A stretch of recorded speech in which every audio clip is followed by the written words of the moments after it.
El engaño populista es una propuesta editorial que hace Gloria Álvarez, politóloga. Ella es una mujer que ha estado pues muy en contacto con los movimientos sociales latinoamericanos durante los últimos años. Una mujer guatemalteca. Sí. Gloria, buenos días. Hola, buenos días. Gracias por estar con nosotros. No, gracias por la invitación. Muy joven, ¿no? Ay, muchas gracias. Tengo 32, ya no tan Bueno. millennial. ¿Por qué estudiar? Yo hace algunos años, en 2011, tuve la oportunidad de estar en Colombia, en Bogotá, y era cuando estaba pues este movimiento de presidentes, Ollanta, Evo, Correa, Hugo, y imagínate, teníamos la oportunidad de estar en Argentina en una consulta de la presidenta Cristina Fernández, y bueno, era increíble la manera en la que se vende el populismo, bueno, no populismo, los movimientos de izquierda en Latinoamérica y la manera en la que nosotros como pues más pegados hacia el norte los estamos asumiendo. ¿Gloria? Sí, lo que hay que comprender es que a raíz de que Fidel Castro llega al poder desde una manera violenta con una guerrilla en Cuba, se desprenden guerrillas marxistas en toda América Latina, en Guatemala, en El Salvador, en Nicaragua, en Perú, el APRA, las FARC en Colombia, tratando de hacer un copy-paste, por decirlo así, de lo que había logrado Castro. Pero cuando se desploma la Unión Soviética, la estrategia cambia y entonces arrancan con el Foro de Sao Paulo, que reúne a todos estos partidos, a los exguerrilleros marxistas, y cambian la fórmula. Y ahora la fórmula va a ser manipular la democracia. ¿Con qué? Con populismo. Y empezamos a ver cómo todos estos líderes democráticamente por sufragio universal empiezan a ganar las elecciones, siendo el primero de ellos Hugo Chávez en el 98, y luego se le suman todos los que tú has mencionado. Gloria, pero entonces el populismo es pues una parte como de degeneración del socialismo. ¿Cómo definirías el populismo? El populismo es un mecanismo de manipulación psicológica, no es una ideología política, no es un sistema de gobierno, es un mecanismo de manipulación enraizado en muchos teóricos marxistas, como por ejemplo Antonio Gramsci, que fue el fundador del Partido Comunista Italiano y el primero en confrontar a Marx. Él decía, no se trata de lucha violenta, se trata de manipulación de los cerebros, de penetrar las universidades, la cultura, el arte, la música, el deporte, la hegemonía cultural. Y la hegemonía cultural la vas ganando haciendo un uso, digamos, manipulador de la democracia, ofreciendo cosas que son incumplibles, que no obedecen a la lógica económica, que no tienen respeto por lo que la historia nos ha enseñado que funciona o que no funciona.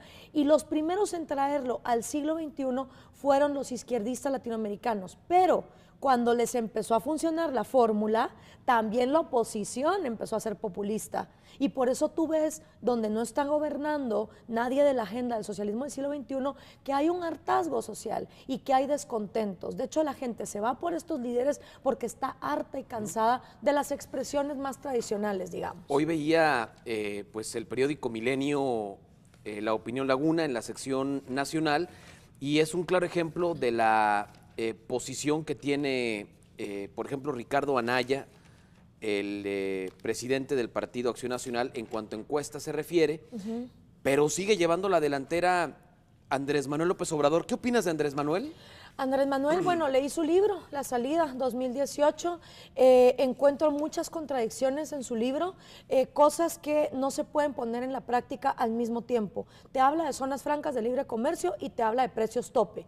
O tú dejas libre el mercado o tienes precios tope. Te habla de que va a permitir que todo el mundo se dedique a la actividad económica que le dé la gana, y al mismo tiempo dice que va a hacer trabajos forzados, sobre todo en el área del campo. Entonces, me suenan muchas contradicciones, muchas políticas keynesianas. Pero una cosa es las políticas económicas que pretende desarrollar en caso de que llegue a ser presidente del país, y otra cosa es la manera en la que se ha conducido a lo largo de 12 años. Eso también. Y hay que saber que Morena es miembro del Foro de Sao Paulo. Si tú eres miembro del Foro de Sao Paulo, tu partido es miembro del Foro de Sao Paulo, es porque tú le estás dando tu aval y tus aplausos a la dictadura venezolana y a la dictadura cubana. No solo Morena, el PRD también es miembro del Foro de Sao Paulo.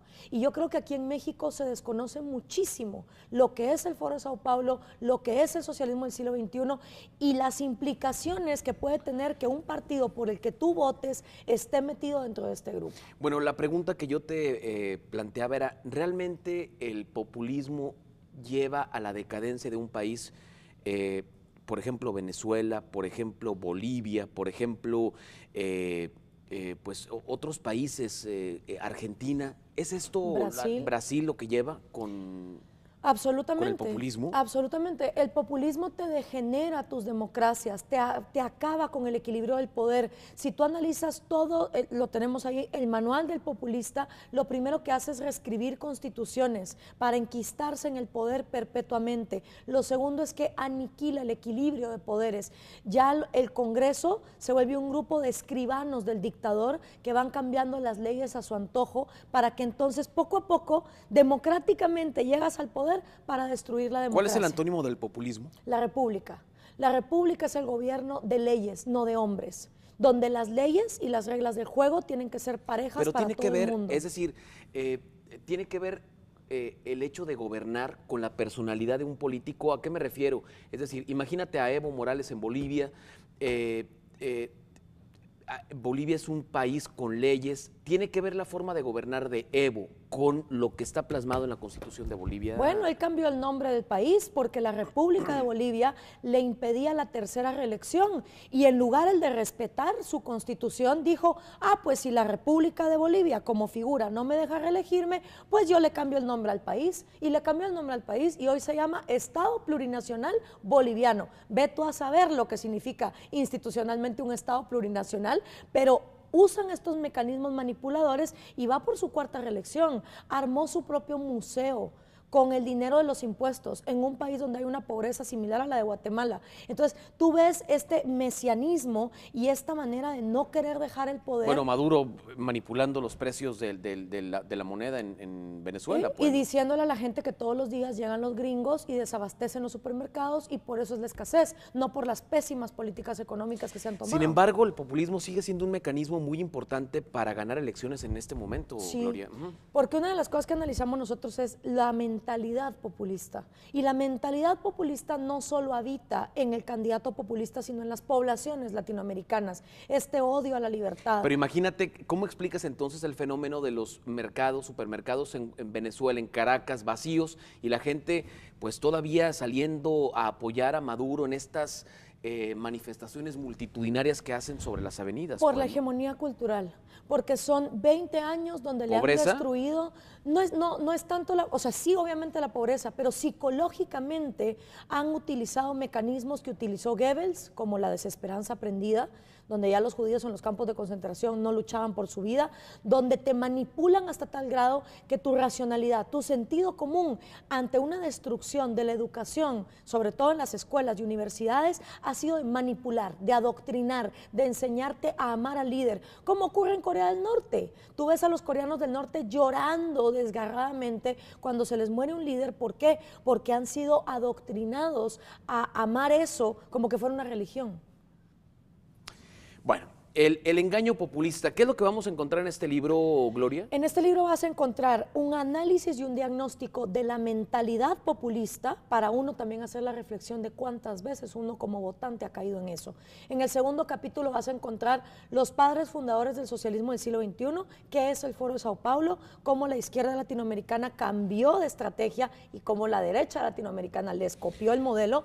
Y el tercer capítulo es la propuesta. Yo recuerdo que hace 6 años cuando fue la elección, bueno, con más agudeza, hace 12, cuando era la elección en la que Andrés Manuel denunciaba fraude electoral, había como esta preocupación, sobre todo el sector empresarial de los grandes poderes económicos de este país, diciendo, bueno, si Andrés Manuel llega,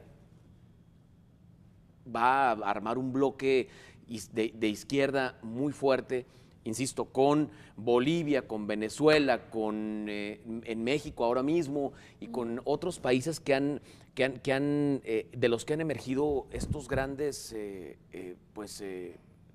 como virreyes populistas, ¿no? Sí. ¿Crees que vuelva a pasar esto si gana Andrés Manuel? Bueno, él tiene en su capítulo número 2 de su libro La Salida, privatizar es robar.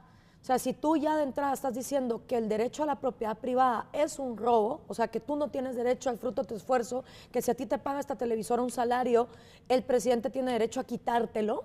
Entonces ya ahí vemos lo que ha hecho Hugo Chávez, 38,000 negocios, desde puestitos de arepas, que son los tacos de los venezolanos, hasta grandes conglomerados, han sido expropiados, ¿no? Entonces, si tú ves en un libro que el tipo te está diciendo privatizar es robar, puede irse por ese camino, pero hay otro camino, no solo la expropiación. Miremos Daniel Ortega en Nicaragua. Daniel Ortega vio que Chávez, al expropiar, se quebraban todas las industrias porque ponían militares que no tienen idea de cómo administrar negocios, y por eso la depresión que ha habido en Venezuela. ¿Qué hizo Daniel Ortega? Daniel Ortega, en lugar de expropiarte, lo que te dice es, tú me vas a sentar en tu junta de toma de decisiones, en tu consejo. Entonces Daniel Ortega está metido en la industria, en las telecomunicaciones, en los negocios, en todas partes. Al yo leer el libro de Manuel López Obrador, encuentro que hay tanto ingredientes como para un chavismo o para un orteguismo. No te sabría decir. Lo que sí hay es esa mentalidad de una política keynesiana de despilfarro. Aguanta nuestra cercanía con Estados Unidos, de pronto la celebración de tratados tan importantes económicos que tenemos en este país, para que llegue Andrés Manuel y pudiera desequilibrar ese tipo de negociaciones que ya no son nacionales, Gloria, son internacionales. Mira, lo único que puede frenar a un país del populismo es una institucionalidad fuerte. Y eso es lo que previno que Chile con Bachelet y Mujica en Uruguay desmantelaran sus países como ellos hubieran querido. Lo que mucha gente no sabe es que Bachelet y Mujica quisieron pasar leyes tan draconianas como Correa en Ecuador y Chávez, y lo que se los impidió fue la alta institucionalidad, igual que Trump en Estados Unidos, que ha querido pasar cosas, pero salen los jueces y le dicen, no señor, esto es una república y aquí primero prevalece la ley. Cuando tú tenés un país con instituciones fuertes, en este momento nuestro país no tiene instituciones, sobre todo acreditadas. Hay muchos cuestionamientos en cuestión de, se lo recomiendo, El engaño populista. Yo en lo particular lo voy a leer porque me interesa lo que ocurre en el resto de América y pues los personajes que mueven el mundo latinoamericano. Gloria, gracias por estar con nosotros. No, hombre, gracias a ustedes por la invitación. Vamos a la pausa comercial, son las 8:48, 15 grados. Volvemos con más en Telediario de las 8 de la mañana.